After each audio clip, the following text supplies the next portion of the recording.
অসীম রাগিনী সোনা অসীম রাগিনী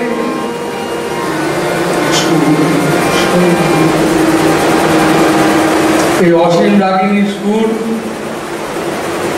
কিভাবে বাজবে এবং অসীম রাগিনী সুরের যে আদর্শটাই বা কি,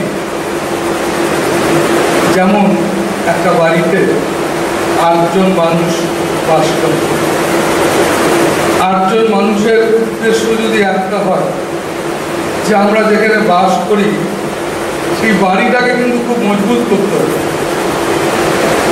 মজবুত রাখতে হবে।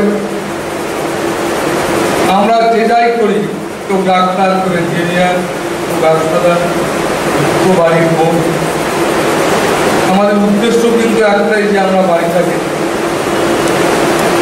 তো রাখবো। এই উদ্দেশ্যটা যদি সবার একটা হয় আর বিভিন্ন জন যদি বিভিন্ন আলাদা আলাদা করে, আলাদা আলাদাভাবে মানসিক বা চিন্তাভাবনার আলাদা থাকলেও উদ্দেশ্যটা যদি একটা জায়গায় যদি উদ্দেশ্য যদি একটা হয়, একটা কিছুকে কেন্দ্র করে, তাহলে কিন্তু সেই জায়গাটা খুব মজবুত হবে। তো এই একত্রের সুর, এই অসীম রাগিনী সুর হচ্ছে এটা, যে সুর তোমাকে আরো 8 জনকে একটা জায়গাকে সুন্দর করতে হবে, এই সুর বাজবে। তাই তোমাদের সংসারের এই কারণে তোমাকে সাধু সঙ্গ দেবে শুরু করা দরকার।